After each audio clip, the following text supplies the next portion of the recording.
were young and rebellious and different. You were daring and devil-like. You look pretty terrific yourself. Oh, girl, don't hate me because I'm beautiful. I love this time of year. Winter's over, but there's still that refreshing snap in the air. Right, I'm freezing. Me too. Are you kidding? Mom, I've never seen you look so beautiful. Really? We used to have this big palm tree in our backyard. Your sister and I used to sit under that tree at night and share our fantasies. What are you doing? The lights went out and I couldn't find a switch. So I was falling in the dark. That's why I called you here. What would make a rising TV star at the peak of her career completely abandon Hollywood and never look back? Mari Morrow was on every screen in the 90s. Your favorite sitcoms, the movies you secretly watched, the face you couldn't forget. She had the looks, the talent, and the roles that should have made her a household name forever. But then she did something almost no one in Hollywood ever does. She walked away. And what pushed her to that breaking point will leave you stunned. But you haven't even eaten anything.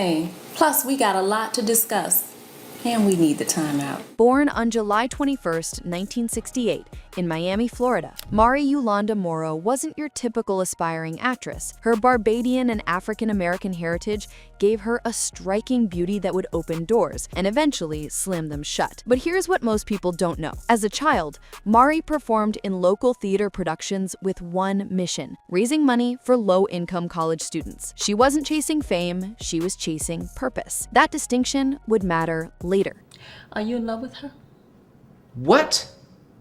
Are you in love with her? Because while other kids were dreaming about Hollywood, Mari was studying hard. She enrolled at New York University's prestigious Tisch School of the Arts, where she mastered dance and theater alongside future stars who would dominate the industry. So when I finished high school, I went off to college and I studied theater at NYU, Circle in the Square. And I did it for myself, and then after that I came out to Cali, and I've been working ever since. She wasn't just memorizing lines, she was becoming a chameleon, learning to disappear into characters so completely that audiences would forget they were watching Mari Morrow. But Hollywood had other plans for her. In 1992, Mari made her television debut on Baywatch, and suddenly everyone was paying attention. We used to have this big palm tree in our backyard. Your sister and I used to sit under that tree at night and share our fantasies. Not to her acting range or her Tisch training, but to her face, her body, her smile. The industry saw a beautiful woman, and that's exactly where the problems began. But Mari didn't realize it yet. She thought landing the role of Onisha Savoy on Family Matters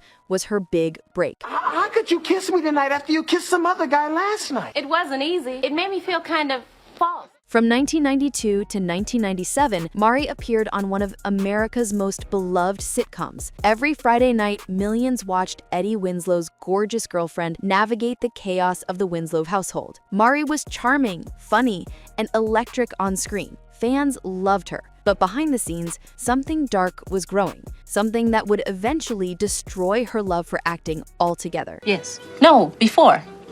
Look. Orlando just couldn't accept the fact that I wasn't there for him when he went away. The typecasting started immediately. The lights went out and I couldn't find a switch. So I was falling in the dark. That's why I called you here. Every audition she walked into, every role she was offered came with the same description: the pretty girlfriend. Casting directors didn't ask about her training, producers didn't care about her range. They saw a beautiful woman who could smile on cue, and that's all they needed. Mari felt it like a trap closing around her career, but she kept pushing. What else could she do? I'll have my doctorate degree in 4 months, and my novel's due to drop in 7 months. In 1994, while juggling her Family Matters schedule, Mari married businessman Carl Johnson. She was building a life beyond the soundstage: a marriage, a home, a future that extended past Hollywood's shallow interests. That same year, she expanded her film resume with Children of the Corn 3: Urban Harvest, proving she could handle horror. Ow! You really want it? Here!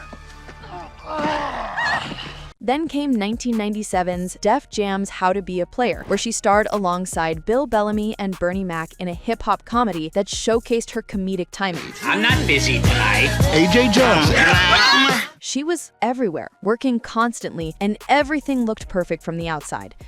He don't have to pay no heifer who gonna trick him into getting her pregnant. But nothing in Hollywood is ever what it seems. In 1997, Mari's marriage to Carl Johnson ended in divorce. The details remain private to this day, but the timing was brutal because just 2 years later, Mari was about to experience the controversy that would change everything. The role that should have made her a sitcom legend instead became the moment she decided Hollywood wasn't worth the pain. Everybody always wants that, to be Denzel's wife one time, at one time. Yes. So did you enjoy doing that? I really enjoyed it. It was a small part, but hey, it was with Denzel, so I can't, When The Parkers premiered on UPN in 1999, Mari Morrow was cast as Desiree Littlejohn in the first season. Girl, you look good. Thank you, Kim. And you look endangered. This wasn't just another role. This was a spin-off of the hit show Moesha, and everyone knew it was going to be huge. Monique was the star, bringing her larger-than-life personality to the character of Nikki Parker. And Mari's Des was supposed to be a recurring presence, bringing drama and laughs to the ensemble. She filmed her scenes, she delivered her lines. Oh, yeah. Young lady pledges, makes new friends, follows her own path.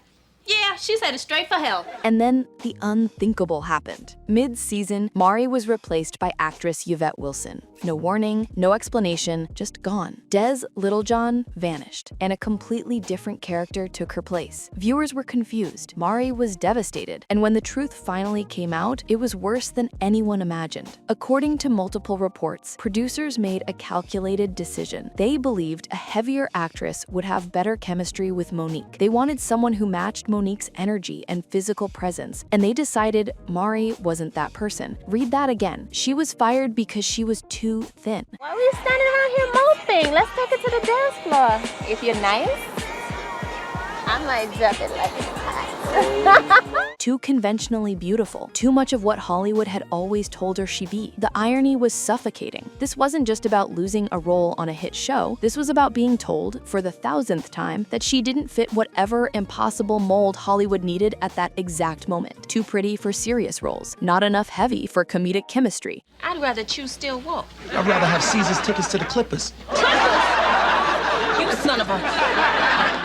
To this, not enough that. Always something. Never right. The Parkers controversy shattered something inside Mari that couldn't be repaired with another audition or another callback. So she made a decision that shocked everyone who knew her. She didn't fight for more roles. She didn't beg for second chances. She started planning her exit. But she couldn't leave immediately. There were bills to pay, commitments to honor, a career to slowly dismantle. In 2000, Mari appeared in Uninvited Guest. Oh, and I thought we were writing. And you must be the lady of the house. Happy anniversary. How'd you know? And in 2003, she had a role in National Security. Baby, I'm sorry. What are they doing here?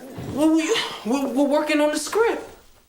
It's our anniversary, Howard. Television appearances on One Life to Live, The Fresh Prince of Bel-Air, and Living Single kept her working. From the outside, it looked like business as usual, but Mari's heart wasn't in it anymore. Every set she walked onto reminded her of why she was leaving. The passion that once drove her from Miami to New York to Los Angeles was gone, replaced by cold calculation. She was building an escape plan. And then she did something that made Hollywood insiders think she'd lost her mind. She enrolled in real estate courses. Now for me, I got into real estate, because I'm like, I love acting, but I love making money.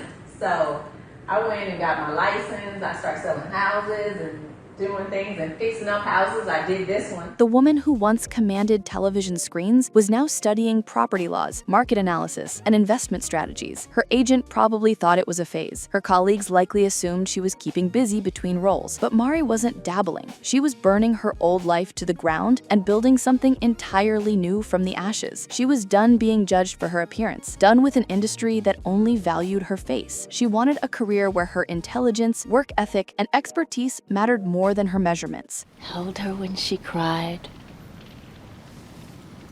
Does that not make you her real father. By the mid-2000s, Mari Morrow had fully transformed into a Los Angeles real estate agent. No side hustle, no backup plan. She was all in, and she was good at it. According to her social media accounts, she also became a real estate investor and notary public, building wealth through property and smart financial decisions. The girl who once raised money for low-income students through theater was now helping families navigate the brutal Los Angeles housing market, and she was making real money doing it. But life had one more beautiful surprise waiting for her. In 2016, years after Hollywood had mostly forgotten her name, Mari gave birth to her second son. She already had one son from her marriage to Carl Johnson, but this new addition arrived when Mari had completely reinvented herself. She was no longer Mari Morrow the actress. She was Mari Morrow the real estate professional, the mother. Hi, I'm Mari Morrow, and this is Solomon.